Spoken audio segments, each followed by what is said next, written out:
Welcome to another episode of The Power of Choosing. Today we're talking about the voices that come to our head. Today we are recording 2 podcasts, which is a new thing for us because I feel like we offer so much wisdom and then we're like really drained. It's because we're so brilliant.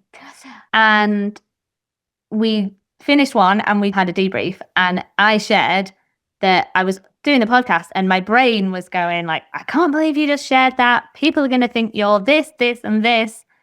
And it felt like a really good topic to continue talking about, because how often do the voices inside our heads like rule the show and make us think things that aren't true, or maybe is true, but who cares?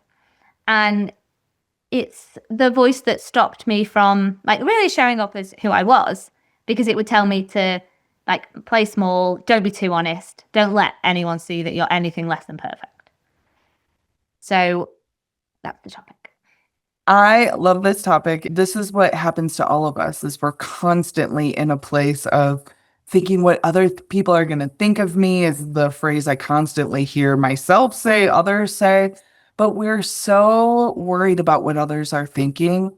And truthfully, they're thinking about themselves and they're not thinking about us. Actually, I was out to dinner and one of the women was sharing something, and whatever she said sparked something within my brain.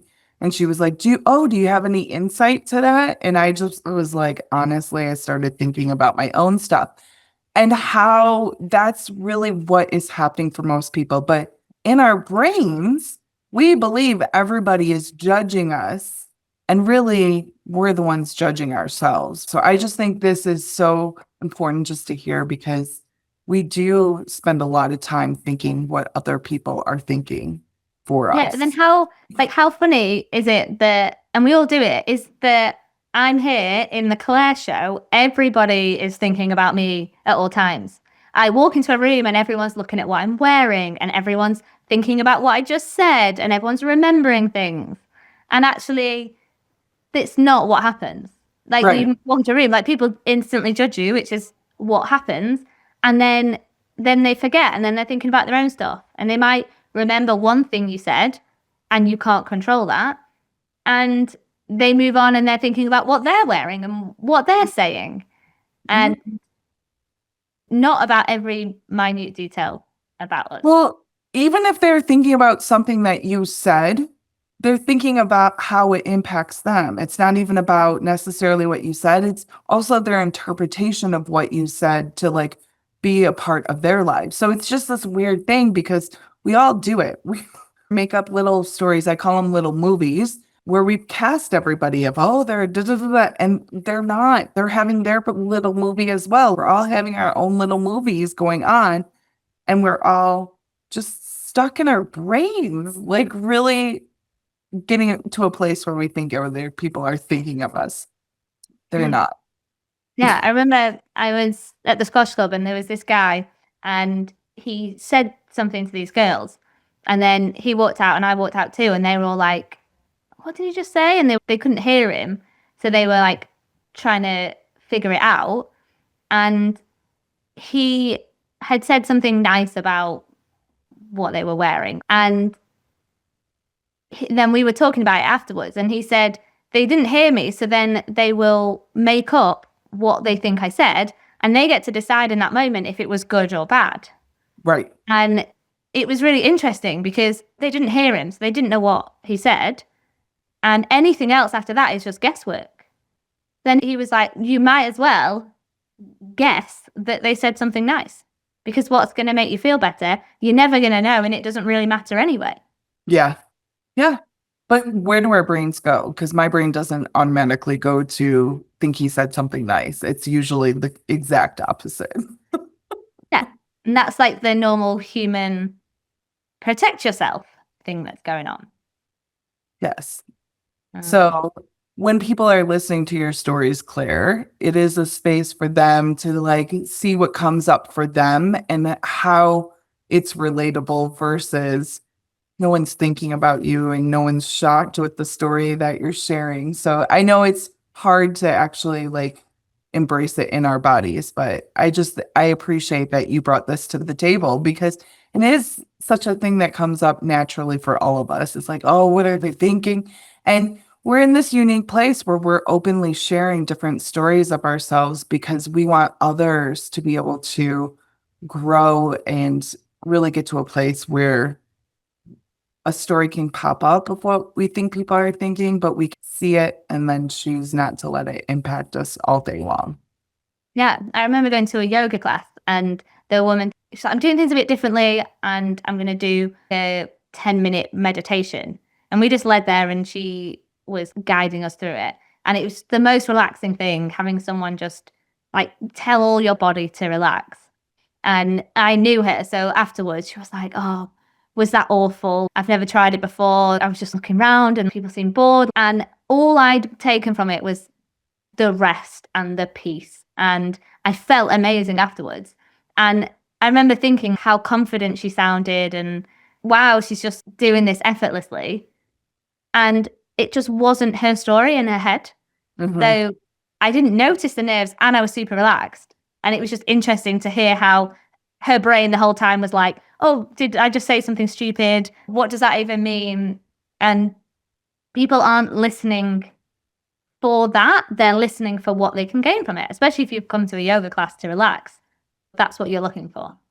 Well, as you're even sharing that, I think I do that every episode here. Like, oh, that was awful, or whatever the case might be. Like, oh, I don't know if that one's going to make the air. But at the end of the day, like when we come back and listen to it, we're always like, that was really good. I really like that. So it's like, it's just one of those things, at least I know I do, where I critique, Oh, I oh, think that we're was good. awesome every week. I don't know. Well, okay, perfect. I have the judgmental going on in my head and I have to work through it because there's a bigger purpose that I really want to help others in the same way that I'm going through. If I'm going through it, I know others are going through it. So it's bigger for a bigger purpose, also with the meditation. And that's so interesting that you've said that because you have this air of, I know exactly what I'm talking about. Oh We're gosh, no. here. We're like giving this content that people need to hear. So even as someone that knows you and does this with you, I would never have guessed that. Yeah, So it's no, so interesting because you can speak and your brain can be going. So no one has any idea what your brain's saying. yes. I just think it's a When you- perfect reflection. Yeah, because when you look at people that you think have it all together, they have the same thoughts as you. Like public Exactly. speaking is scary for everyone. People are just have better practice at it the more you do it.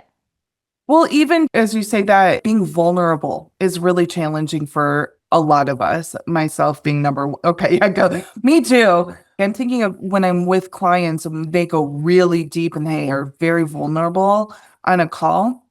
I'm always like, give yourself love after this. This was really intense. But just in everyday life, if you're vulnerable with something, that's where the extra stories come in after you leave that conversation even more because you got vulnerable and you were able to share.